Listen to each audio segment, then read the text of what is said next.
Nadie tiene la receta del éxito, pero nosotros hemos descubierto algunos de los ingredientes que nunca faltan en ella, y uno de los más importantes es la pasión. Eso es precisamente lo que le sobraba al fundador de esta empresa, que fabrica sistemas de depuración de agua y que casi ha conseguido duplicar su tamaño en plena crisis. Aquí se fabrica el depósito de fibra de vidrio más grande del mundo. Tiene el tamaño de una plaza de toros y capacidad para albergar 5 millones de litros de agua. Había cosas por hacer en medio ambiente y por lo menos para mí respondía también a una necesidad, digamos, ecológica de hacer cosas y dejar un mundo mejor, ¿no? Esas burbujas atraparían todos esos coloides de los que hemos hablado antes. No solo serían las grasas o los aceites, sino también los sólidos. Lo pasamos a código máquina, una X y Z coordenadas ahí como si fuera Matrix, ¿eh? Esa espuma va a ser soporte para hacer el molde. Es cristal, pero no se rompe porque son pequeños capilares. El agua es un bien escaso, lo que nos obliga primero a hacer un consumo responsable del mismo y segundo a tener que reutilizarlo constantemente. Para ello hay que depurarlo, regenerarlo y a esto se dedica precisamente esta empresa vallisoletana, cuyos equipos de tratamiento de aguas residuales industriales funcionan ya en 50 países del mundo. Hola Santiago, buenos días. Hombre, hola, ¿qué tal? Encantada de venir a conoceros. Bueno, encantado nosotros de recibiros.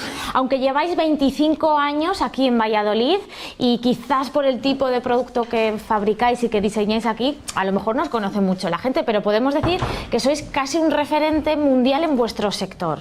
Bueno, pues sí, nuestra empresa está en muchísimos países y somos modelo para algunos de los desarrollos en tratamiento de aguas, de depuración de las aguas residuales de abastecimiento y de las aguas residuales industriales. Y es que prácticamente todas las industrias, se dediquen a lo que se dediquen, Santiago, necesitan depurar las aguas que consumen. Es que es muy rara aquella industria que no utiliza el agua para algo. O lo utilizas, por ejemplo, para generar vapor, para generar electricidad, que en cualquier industria de un poquito de tamaño, o lo metes en tu propio proceso.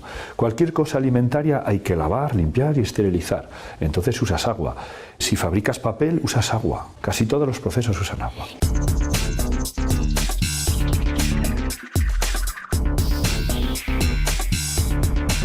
Y por conciencia ecológica y porque la ley así lo exige, hay que depurarla antes de verterla de nuevo al medio, ¿no? Sí.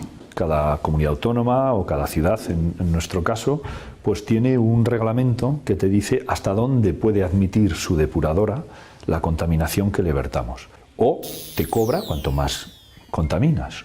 Aquí tendríamos un tanque principal en donde recogeríamos el agua. La depuradora ha de trabajar de forma constante y con la calidad más homogénea del agua posible. Se agita o se airea, y luego de forma continua va a ir pasando por las máquinas que van a ir quitando la grasa, los sólidos. Esta máquina, así como una serpiente, ahí le vamos a inyectar un producto que, para que os hagáis una idea, sería como la clara del huevo, es así.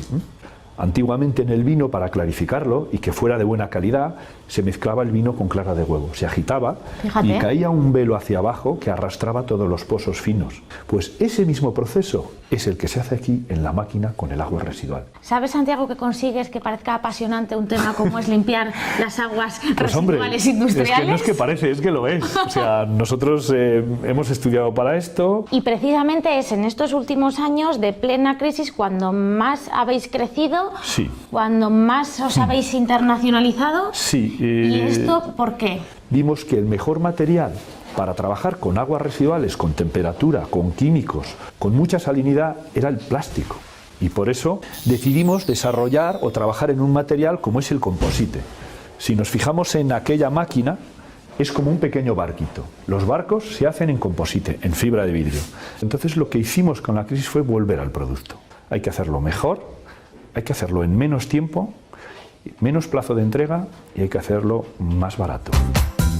Y todo este crecimiento que habéis experimentado en los últimos años, pues os ha traído a estas nuevas instalaciones. Sí. Lleváis aquí muy poquito tiempo. Muy poquito tiempo. Llevamos 2 años y pico aquí.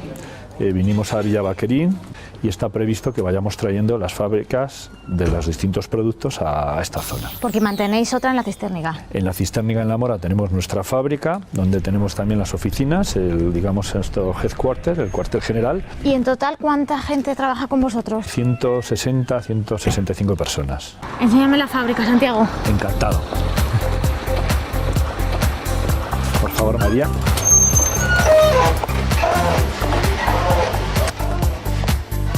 Bienvenida a nuestra fábrica. Como ves, lo que hemos visto antes en maqueta, aquí ya puedes verlo en escala real. Y como yo ya estoy aprendiendo ciertas cosas, ya sé que esto es un flotador. Efectivamente, esto es un flotador por aire disuelto. Se mezcla la estructura metálica en inoxidable, el composite, es capaz de tratar de 60 a 100 metros cúbicos hora en este modelo. ¿Trabajáis en concreto para algún tipo de sector más que en otro? Por ejemplo, el sector alimentario, el sector químico, el sector papelero. Imagínate, ves las cápsulas de gelatina de las que se hacen los medicamentos. Eso a una empresa japonesa le hicimos el proyecto para hacer eso. O una planta de pintar cohetes, que tuvimos que hacer el tratamiento de las ojivas de los cohetes. Todos usan agua al final. Al final todos usan agua. ¿Ves ese agua blanca que se ve como asoma por ahí? Esos son microburbujas disueltas en el agua. Es el mismo efecto que cuando abres una tónica. Esas burbujas salen disueltas. Entonces, cuando quitas la presión, la disolución desaparece y hay millones de microburbujas. En esta prueba, que está la máquina ahora en pruebas, no tenemos agua residual. Pero si hubiera agua residual, esas burbujas atraparían todos esos coloides de los que hemos hablado antes y flotarían, digamos, haciendo una capa de nata. Y esa nata no solo serían las grasas o los aceites, sino también los sólidos. La van sacando y la van a dejar sobre la tolva del fondo. Grasas, aceites son los residuos más habituales en la industria. Son las contaminaciones más habituales en la industria. Algunas cosas las tienes en disolución, es que no lo puedes separar del agua. Y lo que vamos a hacer es una pequeña reacción química, por ejemplo un cambio de pH para provocar esa precipitación. ¿Y qué se hace, Santiago, con los residuos que se consiguen separar del agua?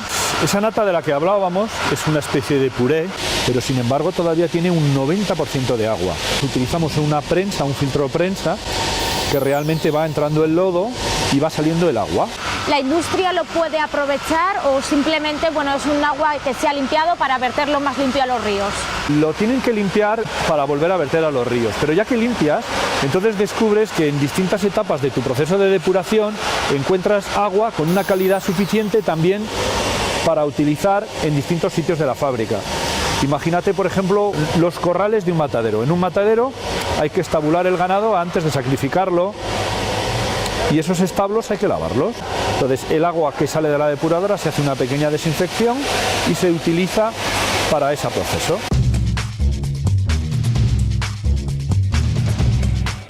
¿Cómo es la historia de esta empresa, Santiago? Pues nosotros nos fundamos hace 25 años, junto con otra persona y acompañado con algunos compañeros míos de carrera. ¿Por qué este sector?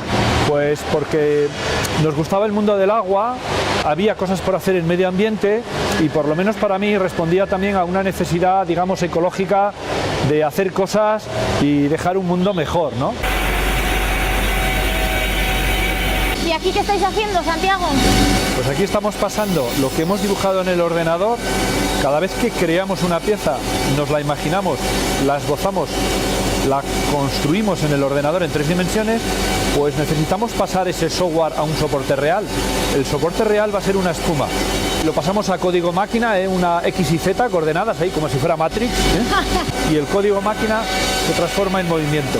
O sea que estos son los moldes sobre los que vamos a fabricar piezas como las que hemos visto. Esa espuma va a ser soporte para hacer el molde. ¿Y el molde en qué material se fabrica? El molde a su vez se vuelve a fabricar en una resina. Quizás la parte más artesanal. El antiguo carpintero de Ribera, que era capaz de hacer la pieza de un barco, hoy ha sido sustituido, digamos, por estas máquinas y por esta capacidad de diseño. Nosotros hemos desarrollado toda una técnica en moldes porque era tal la cantidad de cosas que queríamos hacer que no encontrábamos en el país que lo hiciera. Y como consecuencia de eso, ahora nos encargan moldes para otros. Por ejemplo, hemos hecho los moldes del metro de Abu Dhabi.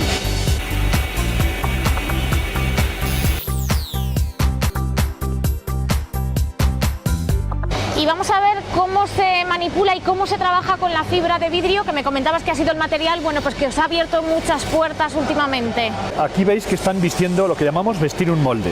Con este molde vamos a hacer una placa que va a ser la parte de un depósito de agua, como si fueran fichas de dominó atornilladas. Y con esas placas creo que hacéis el depósito de agua el más W-TAN, grande, sí. creo que se fabrica hoy en día en el mundo. O sea, la pieza de plástico más grande que se hace en el mundo no es un barco o un avión, que son enormes, sino la pieza más grande que se fabrica en el mundo en composite es nuestro depósito.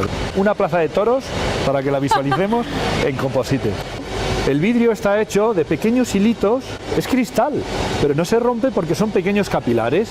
Cuando yo junto todos los pequeños capilares para formar un tejido, un cordón, entonces la resistencia a la tracción de esto es espectacular. Y además lo podemos hacer aquí bajo cubierta, ir al destino, ya sea a cualquier lado del mundo, y montarlo con muy poquito peso y de forma muy rápida.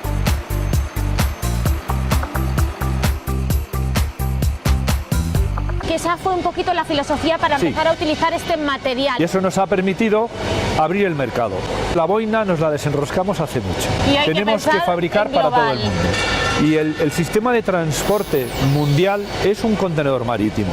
Entonces, cada vez que entra un ingeniero nuevo en nuestro equipo de diseño, sacamos la máquina de tatuar y le tatuamos en el cerebro las medidas de la puerta de un contenedor marítimo.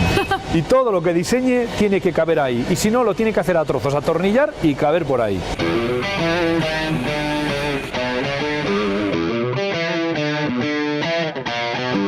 ¿Cómo se maneja la fibra de vidrio? El vidrio se fabrica primero en hilos y luego se teje en una tejedora. Entonces empezamos con la capa de gel coat, que va a ser lo primero que veamos de fuera. Aquí ya ha sido dada, luego pondrán encima un molde de silicona. ¿Esta es la silicona?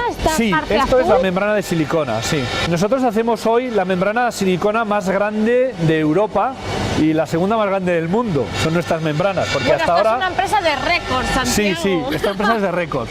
Hasta ahora las piezas de silicona o el flex molding se aplicaba a piececitas así pequeñas, como por ejemplo para fabricar la ventanilla de un avión. ¿Cuál es la función de pues esta silicona? Bueno, para hacer este material tengo que llenar de resina todo el aire que queda ahí. Lo tapo con esta membrana y hacemos el vacío. Y a partir de ahí metemos resina. La resina, ya solo con el nombre todos sabemos que es viscosa. Claro. Entonces es una resina especial con un poco más de fluidez, pero va a costar mucho meterla. Entonces la metemos a presión a la vez que hacemos vacío. Y la resina es precisamente lo que nos convierte esa fibra flexible en algo sólido. La resina va a hacer lo mismo que a una varilla de hierro cuando la encofras en un armado de hormigón y haces un pilar como los de este edificio.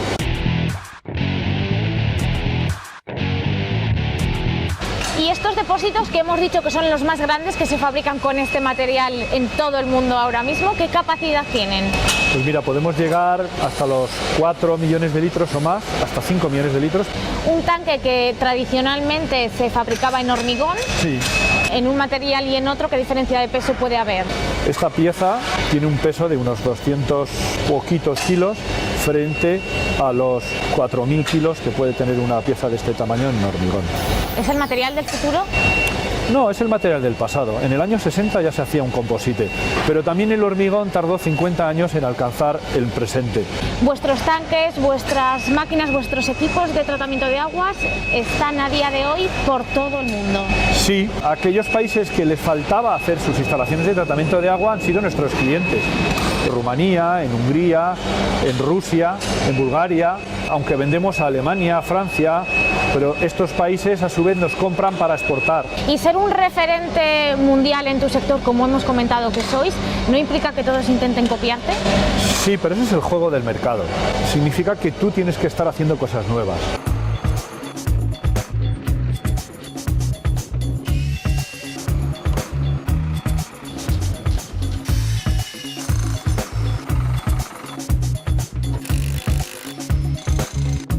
No decimos por decir que sois un referente mundial en vuestro sector, y una prueba de ello, por ejemplo, es que habéis sido nominados con este producto, con el depósito de fibra de vidrio más grande del mundo, bueno, pues a un premio muy prestigioso a nivel internacional. Efectivamente, el año pasado en Orlando, en Florida, estuvimos junto con Boeing, junto con la NASA, en estos premios. Fuimos nominados, finalmente, bueno, pues nosotros no conseguimos el premio de la Asociación Americana de Fabricantes de Composites, pero fue todo un placer estar allí. Desde luego que si os lo quitó la NASA, por ejemplo, ya os podéis dar por triunfadores, ¿no? Bueno, yo creo que demostramos una vez más que es en las pequeñas y medianas empresas en donde se hace mayor efervescencia y desarrollo tecnológico y mayor inquietud hay.